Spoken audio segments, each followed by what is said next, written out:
Humans as a species don't have the best track record when it comes to finding solutions to serious brain-related problems, and mental health care as a concept is still relatively new. Still, it might surprise you to learn that chiseling a needle into your skull used to be a widely accepted treatment. Somewhat less surprising is the fact that this treatment rarely worked as intended and left most patients with irreparable brain damage. So, today we're hammering into some of the darkest before and after lobotomy stories from history. But before we get started, be sure to subscribe to the Weird History channel. After that, leave a comment and let us know what other infamous time periods you would like to hear about. Okay, this will only hurt for a second, I think.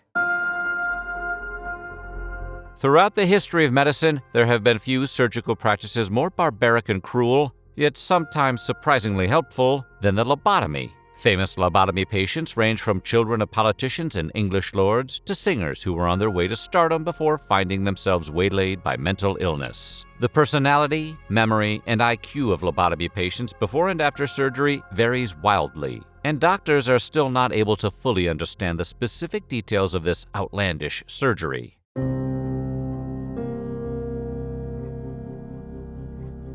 Born in 1928, the Earl of Galloway was a slightly eccentric child who was eventually diagnosed with schizophrenia. When he turned 23, his parents took the unsuspecting Earl to a hospital in London where he was lobotomized. After the surgery, Stuart spent the next 15 years in the mental wing of the Crichton Royal Infirmary. Then, in 1970, his parents placed him in the Monastery of the Transfiguration in Roslin. Kind of sounds like the procedure wasn't all that helpful. After finally leaving the monastery and marrying a commoner and shopgirl, Stuart said, "I was never the same again," referring to the lobotomy. Many have wondered about his ability to live post-surgery. Even if it cured some of his severe symptoms, the procedure left the Earl completely unable to live on his own without the support of the various institutions he frequented or his eventual wife. As a 12-year-old boy, Howard Dully was described as defiant and savage-looking. His doctor's notes on him at the time reveal a preteen with some mental health issues who was trying to test his boundaries with his father and stepmother. From Dr. Walter Freeman's notes, he doesn't react either to love or to punishment. He also wrote that Howard never wanted to go to bed, daydreamed constantly, and turned on lights even when it was still bright outside. In other words, he was a 12-year-old boy. In December 1960, Dr. Freeman performed a lobotomy on Howard Dully, and his entire nature seemed to change. Dully's stepmother noted that he sat quietly, grinning most of the time and offering nothing.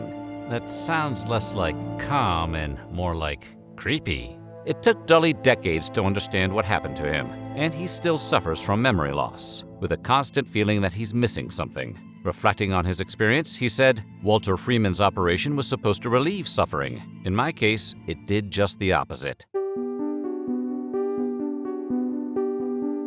It may be hard to believe, but not every lobotomy case was a failure. According to Patricia Moen, after being married to her husband for 13 years, she suddenly started crying constantly in 1962 at the age of 36. She told NPR, "I just mentally was no good." And one night while she was home alone, she took an entire bottle of pills in a last-ditch attempt to ease her suffering. That's when Dr. Walter Freeman, yeah, he's back, suggested that she get a lobotomy, although he did warn her that there was a possibility that she would end up catatonic. According to Patricia, even though she couldn't remember the surgery or her time at the hospital, she did feel different after the doctor tinkered with her brain. She later claimed, "I was a more free person after I'd had it. Just not to be so concerned about things. I went home and started living again." She went on to explain that the lobotomy allowed her to get back to cooking and shopping and generally taking care of the household, and she considered that success enough. In 1944, Jenny Pilarski was admitted to a state psychiatric facility known as the Manteno State Hospital in Manteno, Illinois, after she and her parents had a disagreement about where she would live post-college. When she was admitted to the facility, a doctor described her as neat, clean, tidy, extremely quiet but friendly and agreeable, cooperative in ward and routine. He even noted that there were no signs of active pathology. For some reason, instead of releasing Jenny on her own recognizance, the hospital staff subjected her to hydrotherapy, repeatedly plunging her into and out of ice water. Afterward, she asked, "Is life a farce?" If you're in a position to ask that question, the answer is usually yes. By May of 1953, Jenny had undergone 187 electric shock therapies, roughly 2 a week, and on February 18, 1955, she was subjected to an extensive neurosurgery with bilateral extirpation of most of the frontal and temporal lobes. That's the gussied-up scientific way to say she was lobotomized. This unnecessary surgery left Jenny mute and totally dependent on commands for functioning of everything from toilet urges on up. None of this was reported to anyone, and for the next 45 years, she was shuffled between nursing homes and mental wards until she passed in 1998 at the age of 79. In the 1980s, the punk band Reagan Youth bashed out an intense politically charged form of hardcore that managed to toe the line between blazing circle pit anthems and incisive critiques of the racist punk scene that was bubbling over throughout the decade. Unfortunately, the band singer, Dave Rubenstein, better known to fans as Dave Insurgent, had a serious addiction problem and also got into a fight that left him with a head injury. Doctors informed him that he required a lobotomy in order to recover. After the surgery, Rubenstein technically recovered, but he was never again the punk rock intellectual that he was while fronting Reagan Youth. He quit singing with the band and threw himself completely into his addiction. And in a final bizarre and tragic twist, Rubenstein's girlfriend, Tiffany Bresciani, was slain by the serial killer Joel Rifkin. Less than a week later, his mother was fatally struck by a car driven by his father, and Rubenstein took his own life shortly afterward. During the mid-20th century, a young man only known by the initials HM was hit by a cyclist and cracked his skull. From that injury, he began suffering seizures that lasted for around 40 seconds at a time.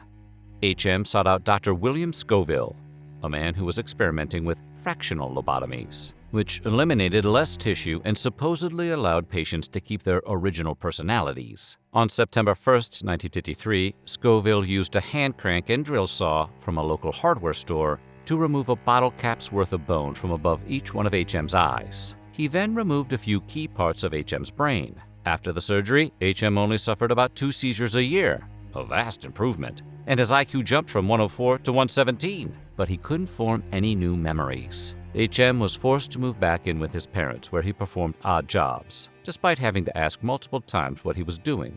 It was later discovered that due to the loss of his hippocampus, HM's brain began to understand time differently.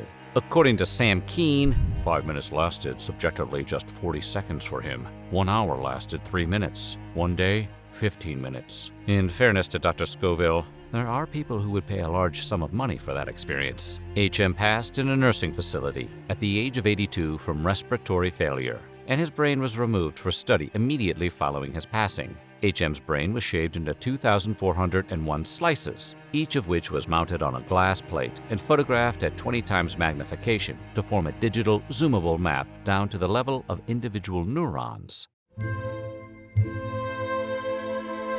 Rose Williams, the older sister of famed playwright Tennessee Williams, suffered from schizophrenia and was described by her brother as one of the sweetest, most genuine people he ever knew. In his memoirs, Williams notes that when Rose would go on a date, she would talk with an almost hysterical animation which few young men knew how to take.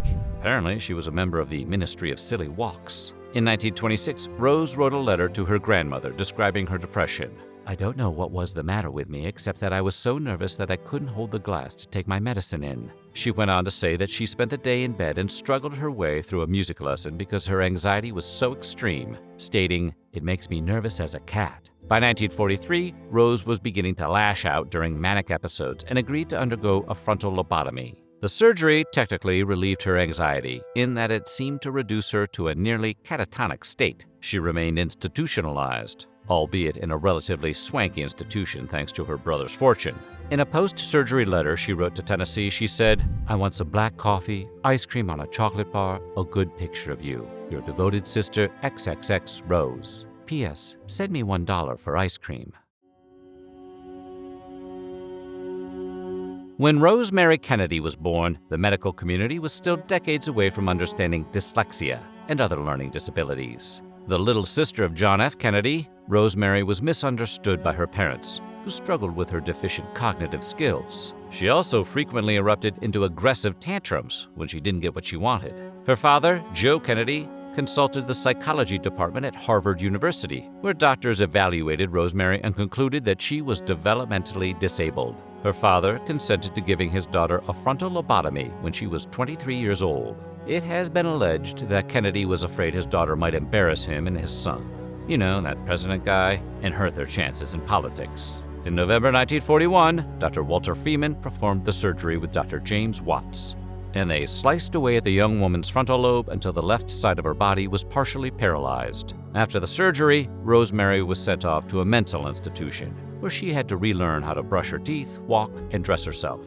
The bubbly and sometimes volcanically angry young woman was reduced to a shell of her former self who was unable to talk. In 2018, People published never-before-seen letters from Rosemary before she was lobotomized. The letters were addressed to her caretaker, Dorothy Smythe, an Irish woman who cared for Rosemary for a month-long period when she was 20. Rosemary recounted her adventures in Europe to Smythe, and she ended her letters with sign-offs like, "Best love from your darling sweetheart." Her surgery remains one of the most infamous lobotomy stories, and likely contributed to the extreme procedure mostly falling out of use by the 1970s, which still seems like too long. So what do you think? Which of these cases was the most shocking? Let us know in the comments below, and while you're at it, check out some of these other videos from our weird history.